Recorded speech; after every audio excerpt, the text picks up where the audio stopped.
All right, guys, so we're back in Helldivers 2, and this time we're going to be on the Automaton front because we got a couple of defense missions, and honestly, I know the Automatons can be pretty frustrating for a lot of people, and I personally love to face them, but again, I understand they can be pretty frustrating. So what I've been doing is I've been actually working on a few builds for you guys, and this particular build that I'm actually going to demonstrate for you guys is honestly one of my most fun builds that I've created to face the automatons, because it takes a lot of elements that I really enjoy and melds them together into something that is just truly outstanding. Anyways, this build is called none other than Super Soldier. Let's get into it.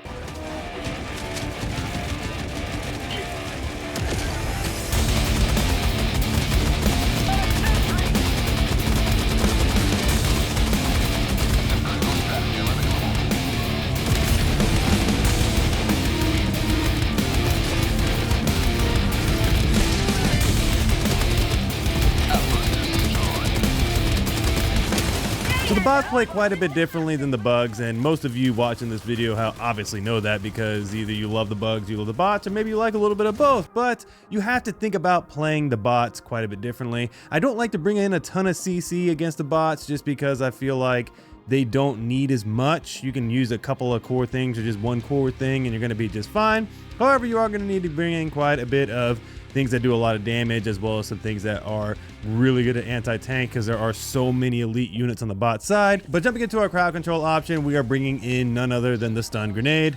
Most of you have played with this grenade for quite a while, but it is no secret that this is one of the best crowd control tools in the game, stunning targets up to 5 seconds. Now, this is the ultimate pause button on the battlefield, which is why so many people love it so much. And the radius is pretty large too, at 10 meters, so you're going to be stunning a bunch of targets at once. And your teammates are going to absolutely love you for this, because if they're getting bombarded by hulks or people shooting at them, you're going to be able to throw these in and protect your teammates quite well. Now, we are going to be bringing in the supply pack as a spoiler, so you can feel free to throw as much of these as you would like at the various targets to cause as much stunning as you can. So yeah, it's just, again, the best crowd control option against the bots, period, in my opinion. So jumping into the damage section, our primary source of damage is going to be the Scorcher. So I was between this and the Jar 5 Dominator, because the Jar 5 Dominator feels a little bit better and has a little bit more damage overall, and in general, I love the Dominator. However, I felt like the Scorcher fit this build a lot better because we're already going to be running some pretty clunky things, and this has a lot better ergonomics when compared to the Dominator. Plus, it also has a little bit of splash damage. So the Scorcher deals 150 damage per shot, has medium armor penetration, and will be great for hitting those weak spots like the Devastator's faces, the vents, or anything like that. It's very, very good and going to do a lot of damage against those. I particularly love using this against the tanks. If you're going to jump in and hit some vents, it's very, very good to get right behind a tank or something like that. It's good at that.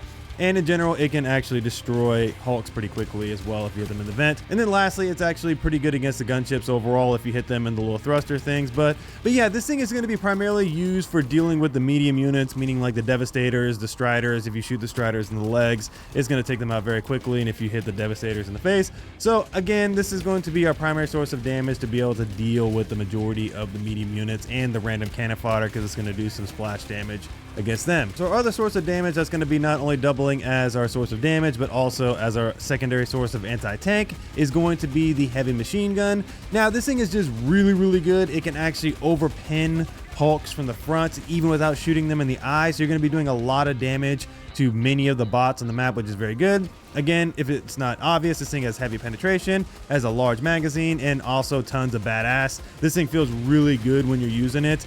Now, it is a little bit clunky if you're not using things like peak physique. I do understand that, but once you kind of get used to it and you start aiming down sight more, you'll realize that you don't necessarily need it, even though peak physique does make this a little bit easier to use. But a couple of key things to know about this weapon is, again, peak physique does make this a little bit better and offers more ergonomics with it.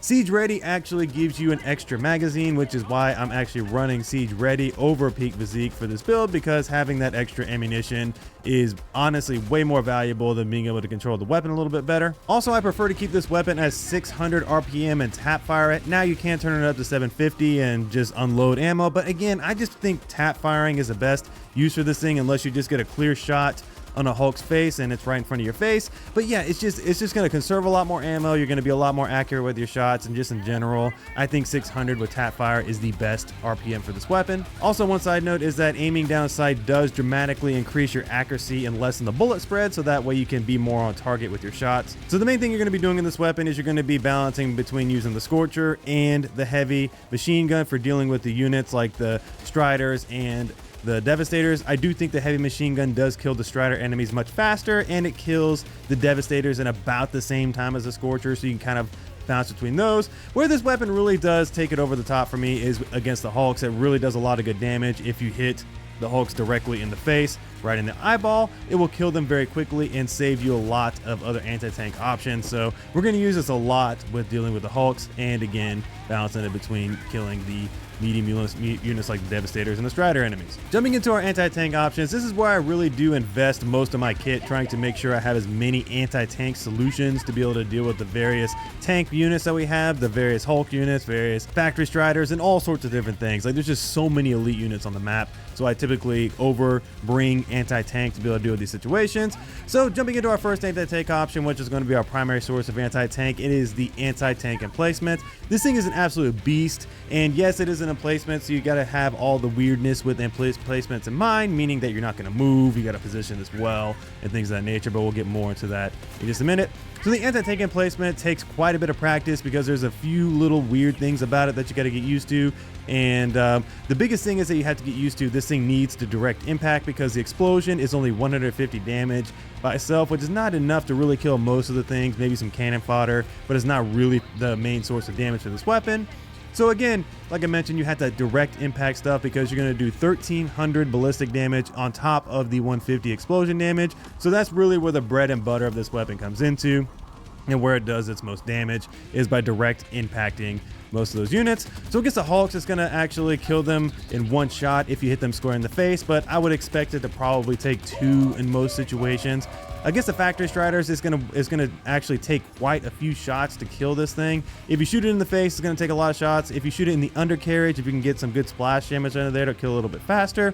But against the guns like the Top Gun and the face guns, if you hit them directly with this thing, it will kill them in one shot very easily. So again, the factory Striders are where you're gonna expend the most ammo from this thing in general. But outside of that, in terms of tanks, they're gonna be two shot by this weapon. And then if an enemy has a vent, if you hit them directly in the vent, like the various towers, or if you hit the Hulks or the tanks in general, you're going to be able to one-shot them directly to the vent. So this weapon does have a weird height over bore thing, especially as the distance increases. So my suggestion is, if you're trying to hit a target from medium range onward, you want to aim just slightly above it, and then it will hit the enemy directly on target. But if you aim directly at it, it's going to go just underneath it or whatever. It's going to have some weirdness to it, so you want to aim just above it. But when the enemy's right in front of your face, obviously you're going to be able to hit it directly on where you want it to go. Again, I mentioned it before, but this is an emplacement. Positioning is critical, meaning that you want to make sure that you're positioning this at an elevated advantage in open space if possible. That's where it shines the most, meaning that you're picking your target, you're kind of cycling around and giving yourself room.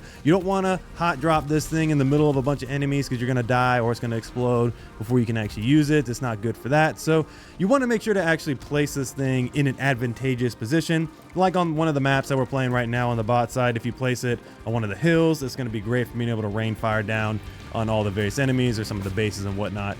And that's the other side note, is that this thing is going to be incredible for assaulting the bases. So one of my favorite things to do outside of fighting the elite enemies with this thing is I like to position it just outside the bases, so that way you can shoot in, destroy a bunch of fabricators, destroy the enemies inside, destroy the various towers, whatever. This thing is just great at assaulting the big bases, such as the fortresses or anything. You position this very well outside of some of these places, and the good thing about the bot maps is a lot of them have a lot of good elevated advantages.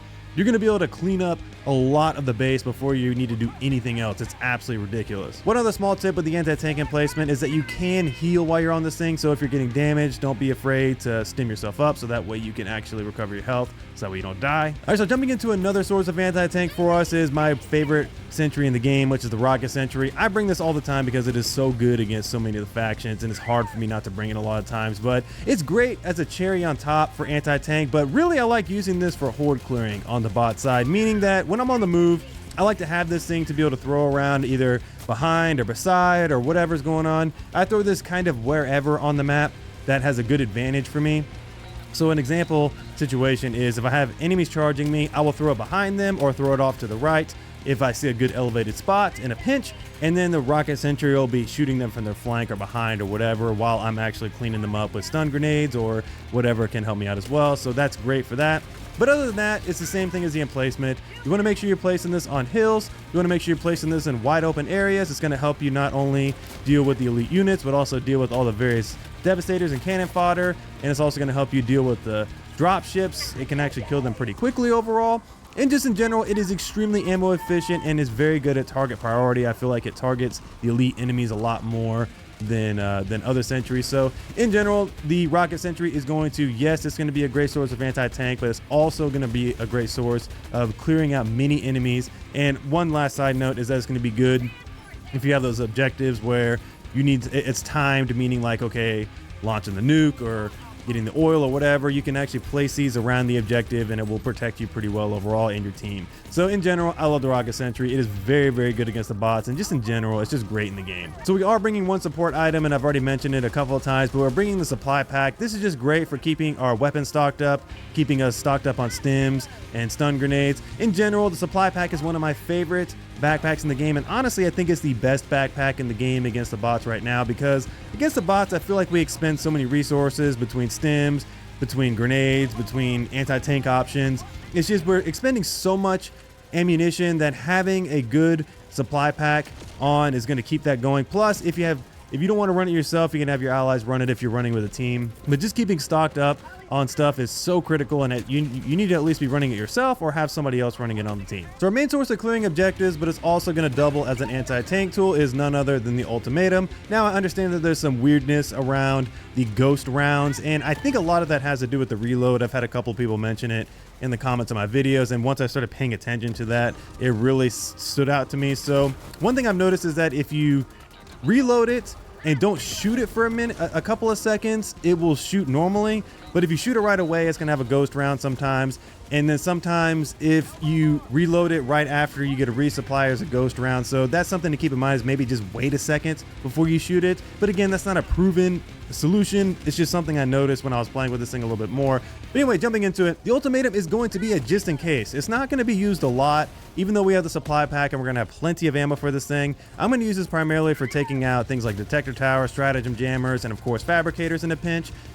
So I'm mainly gonna be using it for that, but I will also use it in anti-tank situations if I just want something to go away, meaning that the factory strider is a couple of hits away, I'll just shoot this thing at it. Or if a Hulk is annoying and I'll just shoot him, kill him a little bit. Or if I just want to crowd clear a little bit, I'll use it. But I found myself not using the Automaton a lot with this build, but it was just a good, just in case we get into a weird situation that requires a little bit more oomph than I currently have in my arsenal. So in general, the Automaton is just really good at overall just helping you with the objectives, clearing out some anti-tanks in a pinch, and then also in general, it's just a very fantastic option for being able to do anything on the bot side, in my opinion. So the armor passive I decided to bring, I spoke about it before, is Siege Ready. I bring the heavy version of this just because I do like a little bit more protection against the bots, but I do sometimes run the light armor if I'm just trying to get around. But if I'm going to run light armor, I typically bring Fortified, but I'll get into more of that in just a moment. But Siege Ready is going to give us an extra backup magazine in both the Scorcher and the machine gun, which are critical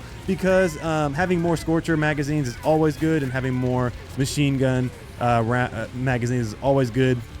And on top of that, the best part is it's going to also be increasing our reload, so that way we get our machine gun reloaded a little bit faster. So in general, Siege Ready has become one of my favorite go-to passives to use when I'm using a lot of stratagems with ammunition-based things like machine guns or sniper or the anti-material rifle or something like that, because it's going to just help us reload faster, give us more ammo. It's just so good there.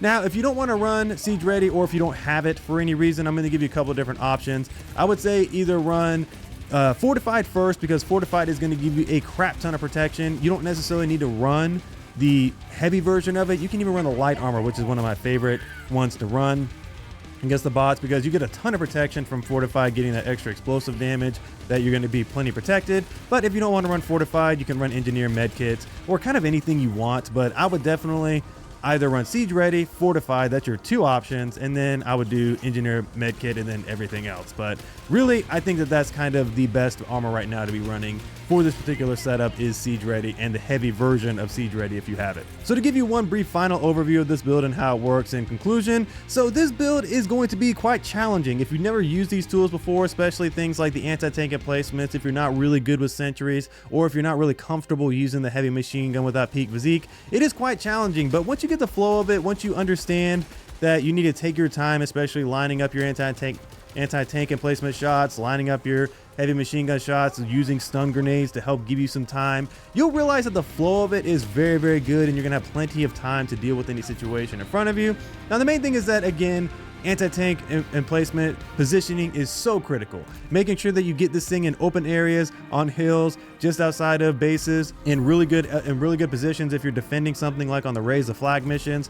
Whatever, you want to make sure that this thing is in prime position to do maximum damage, is not in weird positions behind stuff, it's not hot dropped in the middle of enemies. You just got to be really careful with where you're placing this, but the good thing is that the cooldown is so fast that it's not going to be too much of a problem if you end up misplacing it. And probably the most sneaky best tool of this build outside of the emplacement is going to be a rocket sentry, because you're gonna be able to throw this anywhere around you and it's gonna do some work. I love throwing this at the top of hills, letting it rain down hell on whatever enemies that are chasing me.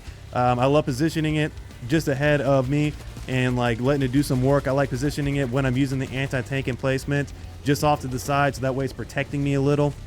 In general, the rocket sentry is just so good in this build, and it's so good in general against the bots, and I absolutely love it. It's great for protecting you, clearing out hordes. It's great for dealing with anti-tank situations. I mean, hell, it can even take out factory striders all by itself. It's freaking really good. So I can't stress it enough. The heavy machine gun, yes, it is a little clunky, but it is so freaking good at being able to deal with the striders, the devastators, and more importantly, the hulks. You're going to want to be using this a lot in those situations. But again, you're going to be balancing this with the Scorcher. The Scorcher does a lot more damage than you would think. You're going to be doing a lot of good splash damage to many of the enemies on the map, especially the light armored units, and then also you're going to be doing a lot of really good splash damage to those devastators and killing them very quickly. So you're going to be really playing this good balancing match between the Scorcher and the heavy machine gun. But again, the heavy machine gun is just so freaking good at dealing with the hulks. It's just going to be absolutely amazing for you. And the last big piece of advice I can give you is just spam stun grenades. No, you don't want to like go crazy, but at the same time, don't be afraid to use these. Your teammates are going to thank you for stopping the battlefield for a minute if they're being overwhelmed. It's just going to be great for those drop ships that come in. You can just stun the enemies that come down, and then they can get hit by a stratagem, or you can blow them up with an ultimatum shot, or you can shoot them down with the Scorcher. Whatever you want to do.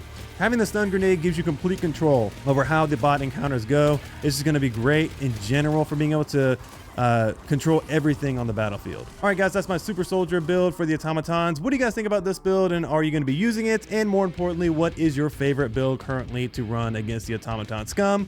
Anyways, guys, I will catch you guys in the next video. Peace.